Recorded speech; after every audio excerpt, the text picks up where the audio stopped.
Okay, good morning and thank you very much for joining us. I am Iori Folari. Let's stay a bit with the recently concluded elections across the country and specifically as it relates to Kaduna. Our guest this morning, therefore, is Mr. Francis Damina. He is the SSA to Governor Uba Sani on research and documentation. He joins us from our Abuja studio. Good morning to you, Damina. Great to have you again. Good morning. Okay. Good morning, Uncle Yori. It's nice to be here once again. Indeed, our pleasure. Well, as I just said, we wanted to look at the reactions to the by-elections in Kaduna. Whereas there are some saying that there was voter apathy, there are other observers who are saying, I don't know what you are talking about, but it didn't seem that way to us. And so I said, let me just find out from you, what's your take? Because your party, the APC, well, that's, I don't know if you're a member of the party or if you have to be in order to be an SSA, but your governor is of the APC and you're said to have won over 70% of the seats in the elections that you that you were involved with.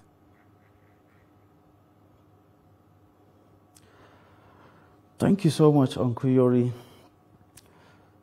We had the Kajuru-Chikun Federal constituency by-election, as well as the Basawa and Zaria Kewe state constituencies elections as well. Mm-hmm. People came out in their numbers to vote. I'm not sure there was voter apathy. Exactly. And you can look at the total numbers of the total votes, and it will tell you clearly whether there was voter apathy or not. I think that is clear. But what is important to us is the lessons we have to take home after the elections, which is to say that to our mind, the election was more or less a referendum on legitimacy, political acceptability, and political relevance, and then side by side with 2027. It is like going into a hole as a student to sit for an exams.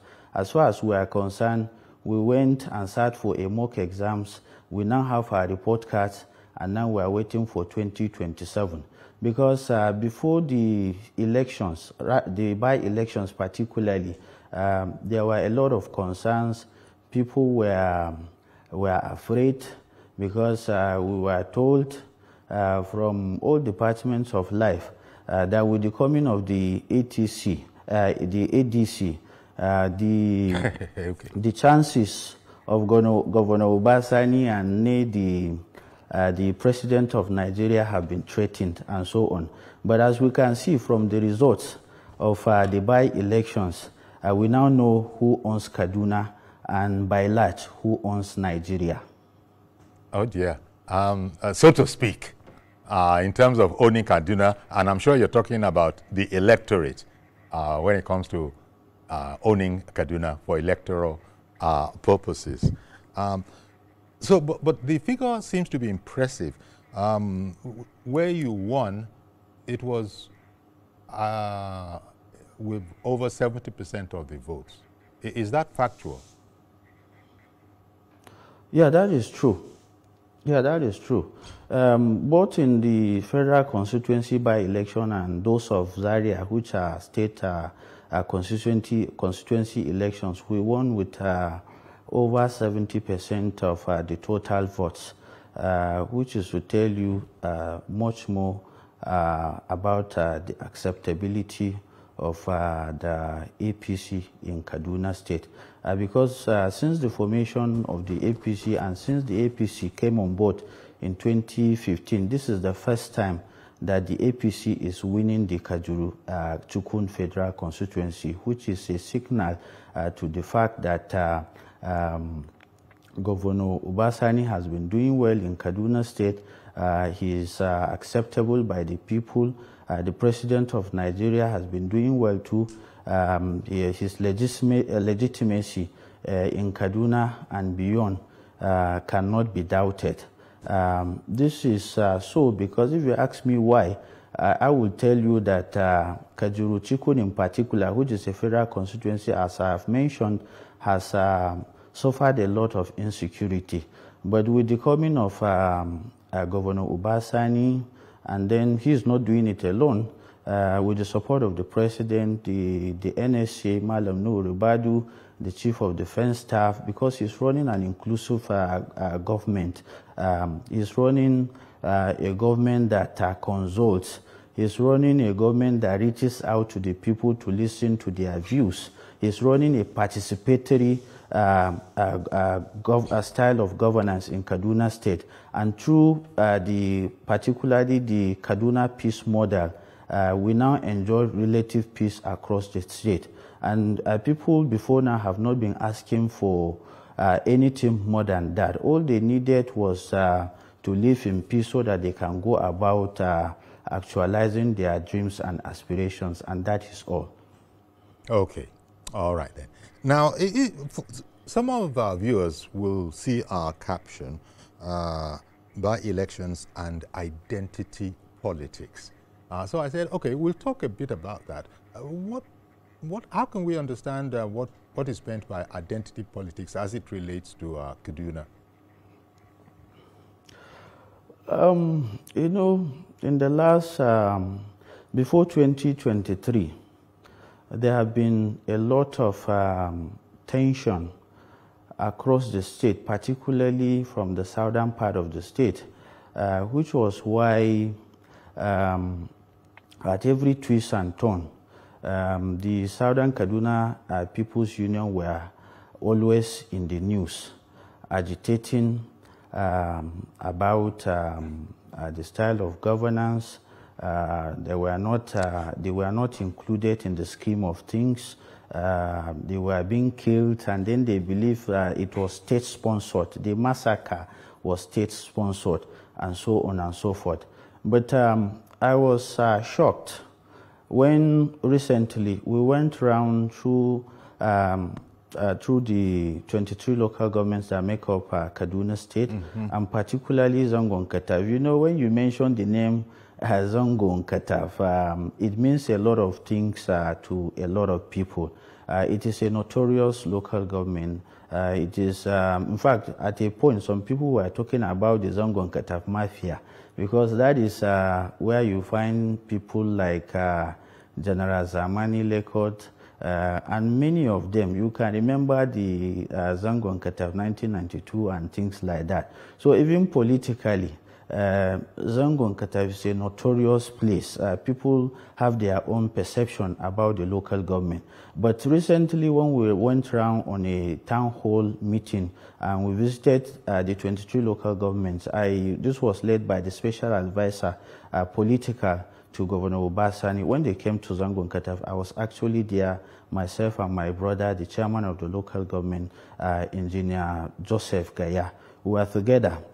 And in his opening remark, the Wazir Ngusau said, and I quote him, this is the first time we are coming to Zango and we are well received.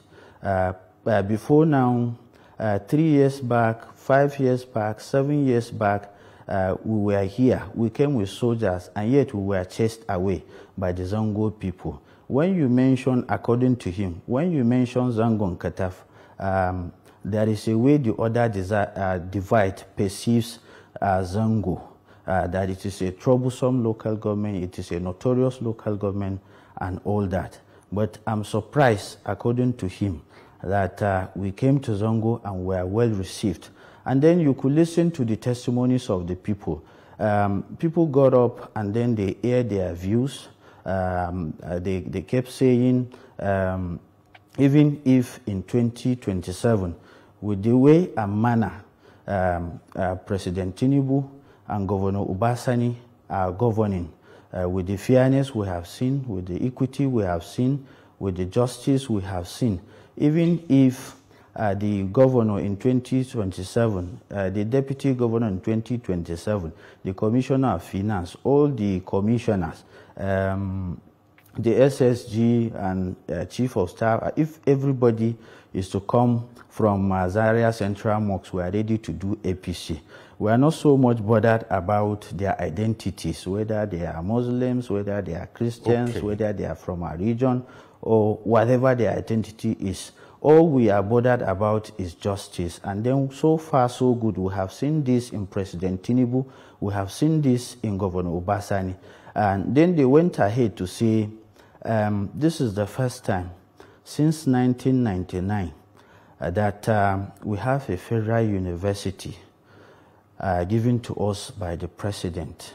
We have a federal medical center given to us by the president through the support of Governor Obasani, and that this is all we want, and that we have been living in peace in the last 2 years. We have not had any problem of any challenge of insecurity.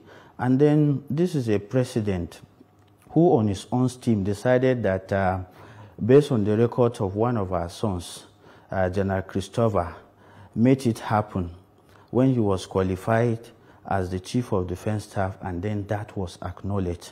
So we don't think in 2027 we are going to do any other party. In fact, other people went as far as saying anybody that all those who are gathered here for this town hall meeting, as soon as you go back to your various homes, make sure that you tell your people, anybody that we see associated with the ADC, if we see him, we know what to do with him. The message is loud and clear. So you could see that because of the style of governance of both the president and the Kaduna State governor, there is a collapse of identity politics across Kaduna State, which is a commendable thing. But that expression, anybody we see identifying with, you know, ADC, we know what to do with him, it does sound a bit on the threatening side. Was that the intention? No, that was, this is coming from people who have suffered a lot of insecurity from 2025. Southern Kaduna is a region where today you hear in the news 30 people have been killed. Tomorrow, 50 people have been killed, and then we are just counting the numbers as if we are running a further mathematics and all that, and nobody cared about that. But through the Kaduna Peace Model that has brought relative peace to the region, and then the people are going about actualizing their dreams, their aspirations, visiting their farms, and nothing is happening to them. They have the right to air their views. The highest we can do is just to caution them about what they say and do. Exactly, exactly. Because in the spirit of fairness, I'm sure your governor, even the president himself, would not want any suggestion of anything but calm and peace. There will be opposition, by all means, but there must be calm, there must be peace, there must be, so to speak, good sportsmanship.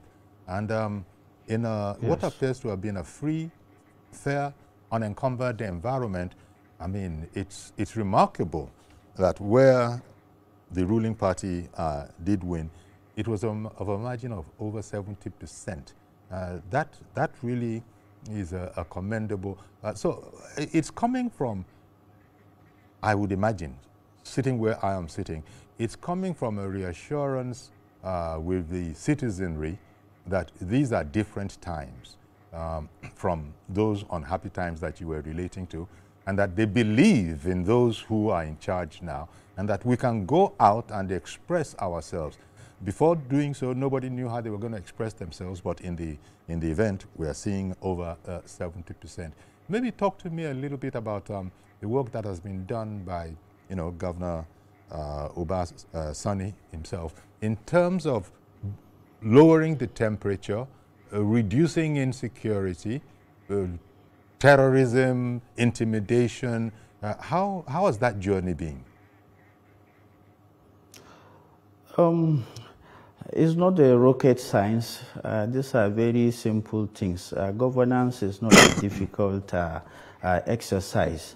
All that was needed was consultation. In fact, I came into this studio from my village in Ikulu this morning, and then I was in my farm yesterday. Yes, it is a village that I hardly went to 3 years ago, because I know that personally I was visited like 3 or 4 times. In the event, a few people lost their lives and so on. So, but now when Governor Obasani came on board, the Kaduna peace model is an aggregate of certain elements that are not difficult to come by, which is to say that, number one, you know, the beautiful thing about democracy is participation. When you bring people on board, and you listen to their grievances, you listen to their stories, and then you consult with statesmen, people who matter in society, realizing and acknowledging the fact that you cannot do it alone.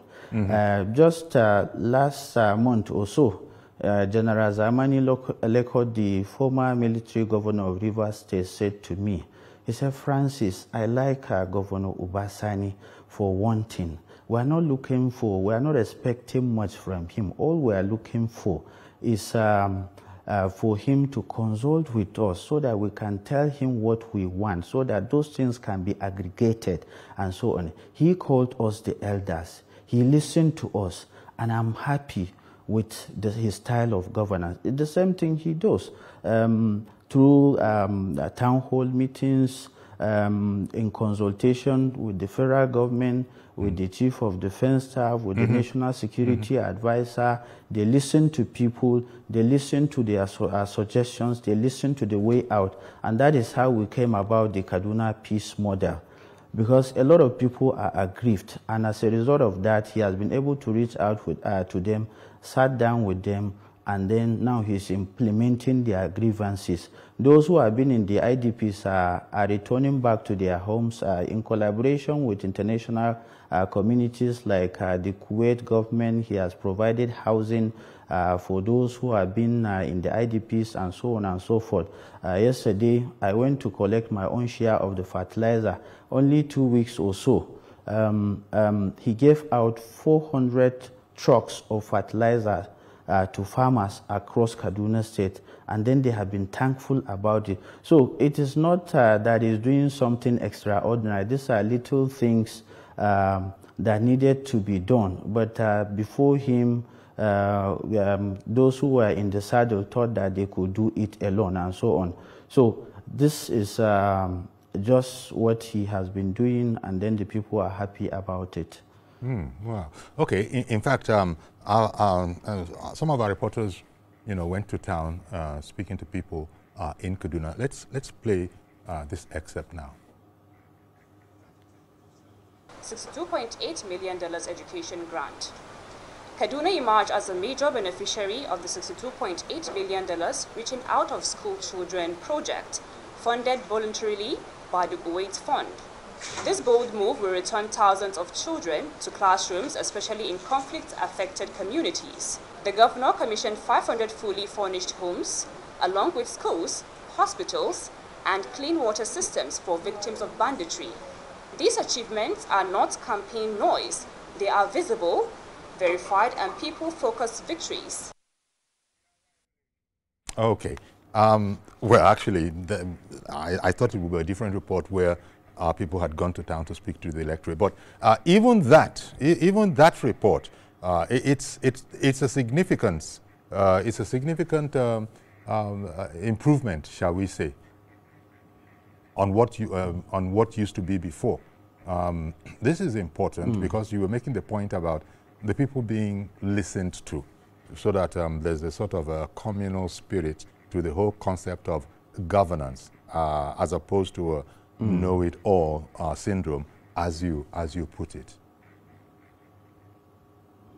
So that's an exemplification, perhaps, of the new dawn, the new political dawn, shall we say, in Kaduna with the arrival of Governor Ubasani? Yes, Uncle Yori, I think whatever we are going to talk to, whatever we are going to say that this is what the governor has done to the people, unless there is peace. Peace is the very foundation for any society to progress or to develop, which is to make the point that I made in a previous article where I spoke about the invisible dividends of democracy. And I made the point that because scholars have made the point over years that when it comes to society, the foundation, the dividends of democracy are not really the bridges, the roads we construct and all that, but your ability to unite the people who were once divided along identity lines. That is number one. Number two, your ability to build mutual trust. Your ability to make sure that people feel free to express their views and all that. Your ability to make sure that people live in peace, which is to make the point that if you look at it globally and then based on literature review of all societies, you could see that the best structures in this country were actually built under the military. The best structures in South Africa were actually built during apartheid. The best structures in Germany were under Adolf Hitler, but people were not happy. Why weren't they happy? It's because they were not free. So freedom is the foundation of every society, and we clamored we agitated for democracy, not because the military were not building roads, were not distributing fertilizer, they were not doing flyovers or whatever. It's because people were not free. So under Governor under Governor Ubasani, under President Tinubu, people are free to express their views. People are free, especially from kidnappers. So as far as I'm concerned, the fundamental thing, the most paramount thing, the glaring thing, the most beautiful thing that they have done collectively is that they have restored peace to our communities. And that is what has endeared them to so many people, that they are no longer thinking about long identity lines, which was what we even saw in the by-elections. People went for the candidate of the APC because they said, we like the philosophy of the APC. We like their style of governance, the participatory style, their priorities, which is peace. It's not about building flyovers and all that. So what has endeared the president, what has endeared the governor to the hearts and minds of the people is their ability, their achievements so far, which means they have restored peace to our communities, and people can go about to actualize their dreams and aspirations. Indeed. And I have a caller. Let me bring on Mr. Joshua in Irewolede. Good morning, Mr. Joshua.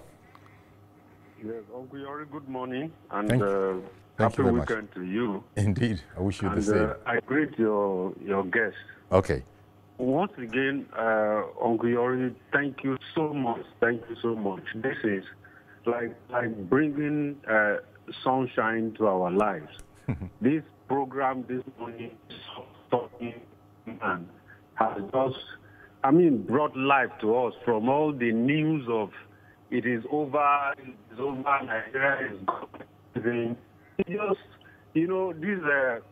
Let's just use your platform to send appreciation to Governor Ubasani. Such a quiet man, yet is doing so much big things.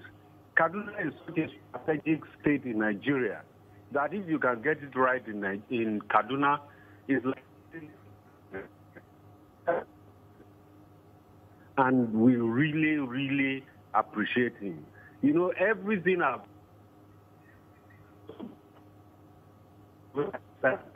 and Kaduna then used to be very, very nice. The things degenerated. Yes. Now today, this man is turning things around, and what he's saying is carrying people along, not feeling that you can do it alone. Consultation, right?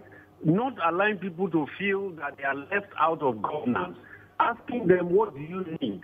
He said it's not rocket science, and actually it's not rocket science. But why are some people not able to do it? I would only appeal that the other governors in the north, they should adopt the template of that governor. I mean, not see it as a rivalry or whatever it is. If they can connect to that template, they will nip in the bud the issues of these banditry that is ravaging the north. That governor is exceptional. That governor, I mean, God bless the man. Thank you so much, Uncle Yori, and thanks to your guests. Thank you. Keep the peace and let it continue to move on until the entire north is covered. Indeed. Thank Happy you. weekend.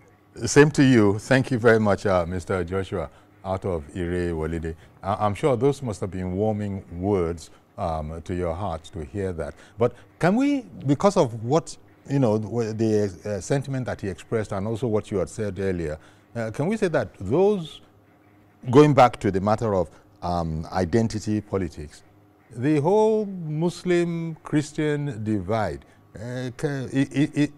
resolving all of that so that people do or can conduct themselves very much the way we are hearing this morning, is that a work in progress, or can we say we have crossed the Rubicon on that and gone back to the days when the Muslims were there, the Christians were there?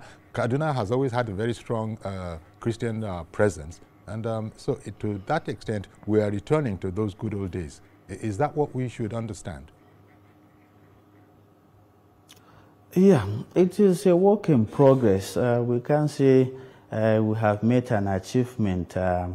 That is not true. It's something that is a project that all the times we need to be working on. It is a template that has been set up by the governor, which is why if you go to the streets in Kaduna and the rural areas as well, people have been praying, saying all kinds of things, sending goodwill, praying that this template continues in 2027 and so on and so forth. Okay. You are a witness to what happened, to the tensions we had before the elections in 2023, when the issue of the Muslim ticket came up.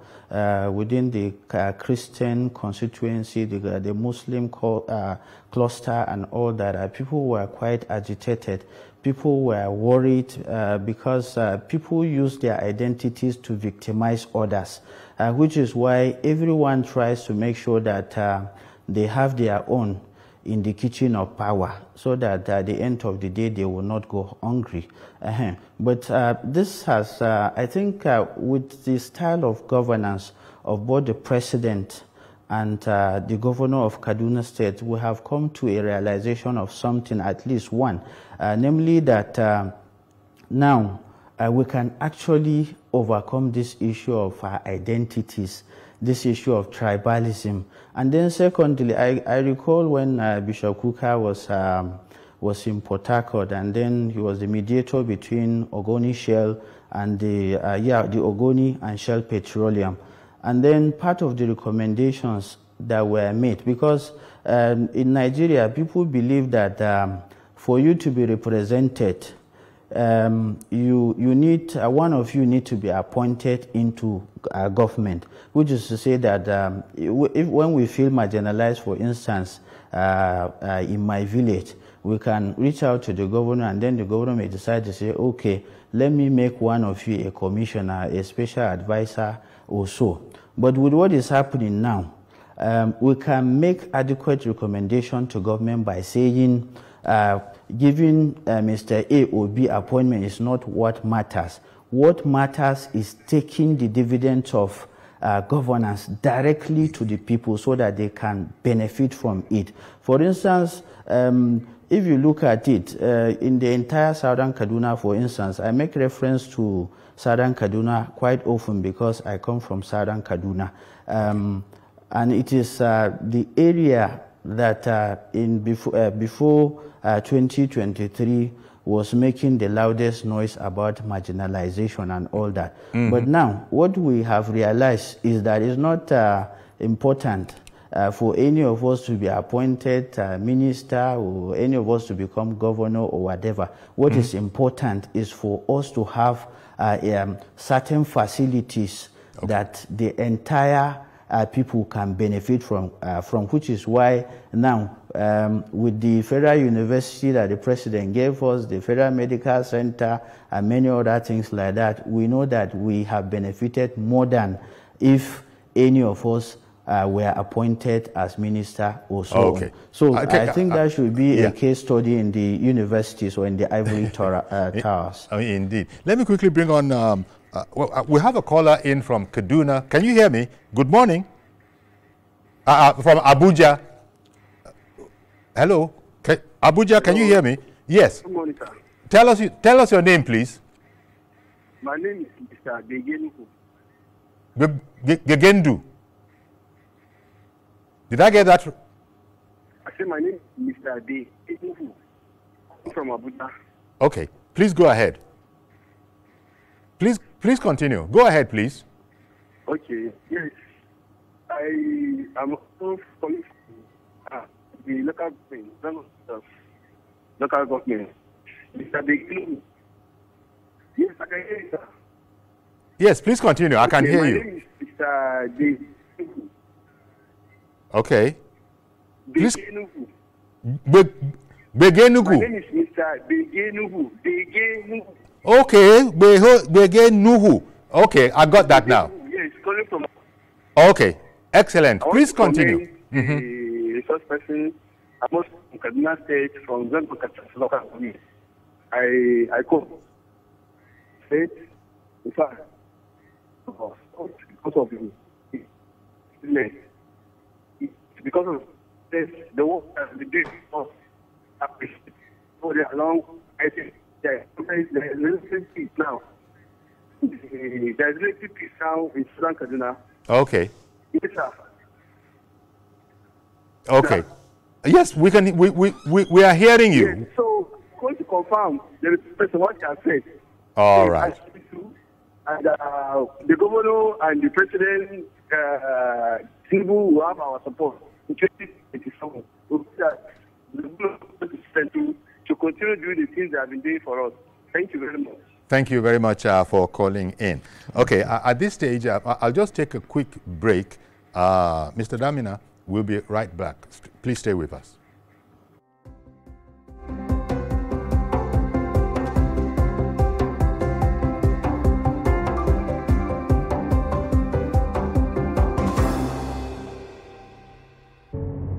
Doubt and fear doesn't occur at the canvas, it shows in the canvas. It shows the conation of raw earthen material slabbed, stroked and molded at a pace provided by the doubt and fear. Every move way in the struggle of one to the other, merging the past to the present, brushstrokes of colors seen but not known. For when the wailing stops, the pieces settle down in abject beauty erected for a century of a century. Speaking, advocating, protesting as the arts are meant to be.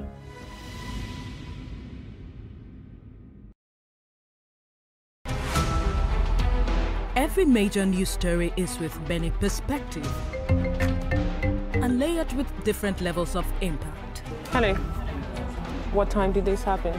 We will be right there.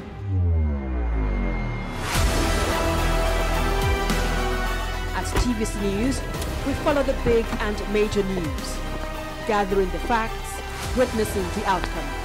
I am here live at the aftermath of the approval of the new national minimum wage. We are TV Station of the Year, not just for breaking news, but for being first, fair and accurate.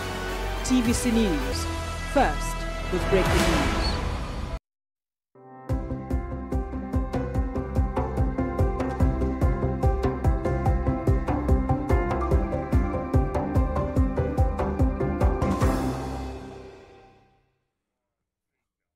Okay, so thank you for staying with us. And Francis Damina is our guest. He's the SSA to Governor Uba Sani on research and documentation.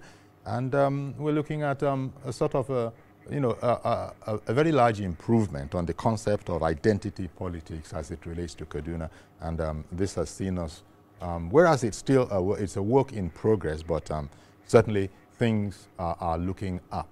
And you were saying at the top of the program that you don't foresee any deviation politically when it comes to 2027 elections of any difference from the results that we have got now. But then, of course, it goes without saying, the ruling party in Kaduna is going to have to be quite busy to sustain this momentum.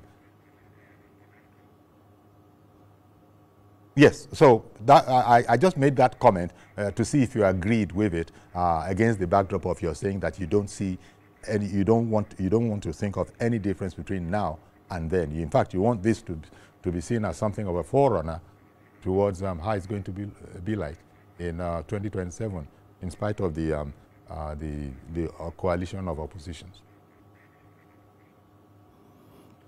No, Uncle Yori, as I've said to you, we have just had a referendum, and it's as if we went into an examination hall.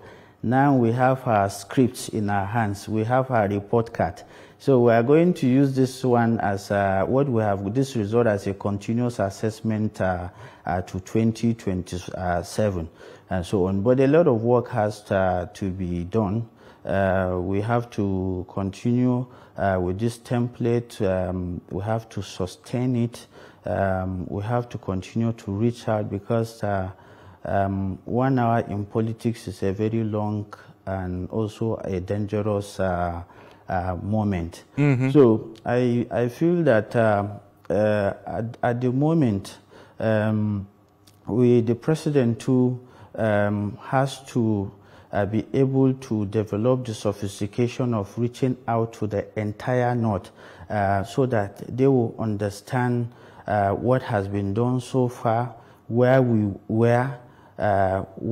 are, and where we will want to be, and so on. Because I think we need some sort of strategic communication. I was in Kaduna at Arewa House. I took part at the meetings at the Sardauna Memorial Foundation, where they creamed what is it called? All those who mattered in the entire North were there. And then there were agitations that the president has not done for the North. But as far as I'm concerned, we have to make the distinction between the loudest minority and the quiet majority in the North. Those who make noise in the media do not constitute 10% of the Northerners, and therefore they cannot speak for the North. By the way, at the level of philosophy, we can ask the question, when people say they speak for the North, what is the North? Is the North a geography or a religion? What is the North? Because at the moment, as I've said to you, what the North needs is peace. People are suffering. And every day, people are dying. 50 people, 100 people are dying. You go to Zamfara, you go to Katsina, and so on. So I think a lot has to be done on making sure that the North is free from insecurity. If only that this is what the president and the governors of the APC or the various states will be able to do for the ordinary people, then I think 2027 is a walkover. They are not looking for anything extraordinary, but the issue of peace. At the point, I was even thinking that I was contemplating capital punishment. When you are caught, you are involved in kidnapping, you go in for it, and so on. The theory of... Let me bring in another viewer, and I want to thank Mr. Lato Idrusimi, AIG retired, who has been waiting for quite a bit. Good morning to you, Mr. Idrusimi. Go ahead, please.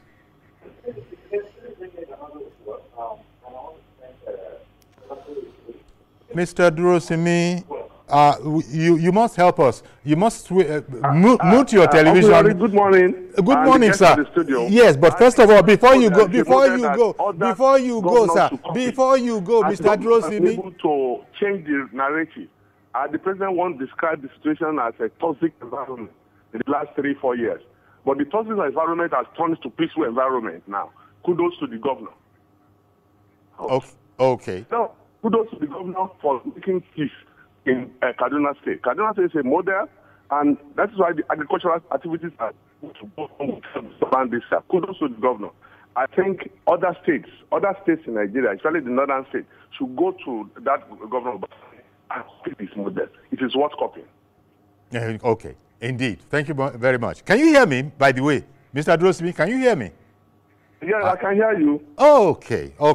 All right. Well, thank you very much, because yesterday and today, as I was trying to interject and say something, you just continued, so I got the impression that it's a one-way channel that seems to be open. But thank you very much for assuring that, yes, indeed, you could hear us. So thank you, and so sorry about yesterday, but just keep on calling in. Okay, so, well, you can see, Mr. Damina, we continue to get viewers commending the attitude of the governor in that place, in Kaduna, and in fact, going as far as saying that it's so desirable that they're even recommending it to, other places in the north. Well, even though I imagine that everybody wants peace. It's not just Governor Uba Sani. Everybody wants peace. It's just that what are the terms of this peace? As you have, you gave us an insight, a hint when you said that. Well, Uba Sani's style seems to be, come, let's reason together. Let's reason together. Let me hear what it is, and we can take it from there, as opposed to, as you put it, a know-it-all kind of an attitude, which never leads. This is a point that has been made by some, and most of the people that follow this program are keen, shall we say, lovers of current affairs. So they are aware of what is going on, and so they see the potential that you are sharing with us this morning for peace. And especially as you're not going to relent on, you're not going to rest on your oars, you're going to keep on sustaining this, and we just hope for the best as we go towards 2027. But you don't need me to tell you that it's a serious work that needs to be done. You're going to have to be reiterating it, not letting up, so that everybody knows that these are the times that we've hoped for. Now they're beginning to approach, and we're not going to let go of those terms. Is the governor ready to work in that kind of way? As you can see, the reflexes all around him. He's not an arrogant governor. The very first time he came on board, or when he was elected governor, he was able to reach out to all those who matter in the state, and then he called on all of them to come and help him. As I've mentioned to you, they formed an elders consultative forum, Kaduna State, and from time to time he meets with them. These are people who have distinguished themselves in all walks of life, in various departments of life, in various disciplines. People like, only yesterday I saw in the news, he is in collaboration with the Bishop Kuka Center for Peace. And then, as I said to you earlier, he has been reaching out to people like General Lekot. The last time, I think, General Lekot lost his son about 3 weeks ago. The governor cut down his schedules, came back to Kaduna, and then visit him. People are not looking for money. People are not looking for anything extra. But you have to respect them. A good life. No matter... Yes. Yes, and so on. So he has been reaching out. So it's about consultation. It is about participation. It's about listening before. It helps in formulating policies by the government, so that at the end of the day, it will be that these policies we have formulated are policies that the people participated in. Even in the aspect of the Kaduna State peace model, there are people who have taken to kidnapping and all kinds of convoluted things. They have their grievances. The governor was able to sit down with them. He listened to them. Some of them complained of lack of social amenities. As a result of that, he has been trying to reach out to them, which was what led him to so many collaborations with international bodies like the Kuwait Foundation also, which last month or so they were in Nigeria. They were able to build a massive housing for all these aggrieved people, especially in the IDPs and so on. So it's not a very difficult model. Yes. It's a simple. Okay. Waiting to join the program now is Bella in Benue. Good morning, madam. Good morning, sir. Please go ahead. Good morning, the guest. Yes, okay. I'm very happy. Hello? Yes, that is Mr. Francis Damina. I'm very happy to hear that Governor Obasani has broken peace in Kaduna State. I was in Kaduna in 2003, 2004, when the former governor, Mohammed McCarthy, also broke up the same peace. I don't know, the formula these people are using, I believe all other state governors in the north should have adopted the same formula in order to do what they are doing. Because in those days in Kaduna, you cannot go to Kaswambelchi, which was the center of crisis in Kaduna. So immediately, Ahmed McCarthy came in, everything just stopped. You could walk to anywhere. He wanted army officers and policemen. All the places, the flashpoints were all covered. And now, Zango Katab is really calm now. In fact, my in-law is from Zango Katab. Before we go to Zango Katab, in those days it was difficult to go there, but we go down, it's not no problem again. So, I'm trying to, just as the other officers say, let other governors in the north adopt the same formula these governors McCarthy and Obasani are using, so that we have peace in the north here. In fact, I'm from North Central, Benue State in particular. Okay. If our governor can adopt the same formula and treat here, I think it will be better. The dividends of democracy, as the guest is saying, it's not a matter of appointing people into public places or thereabout, but give us what we need. Here, what we want is, let us have and go to farm and for our people to feed, and then we feed other people in other states. This is just simple thing we want.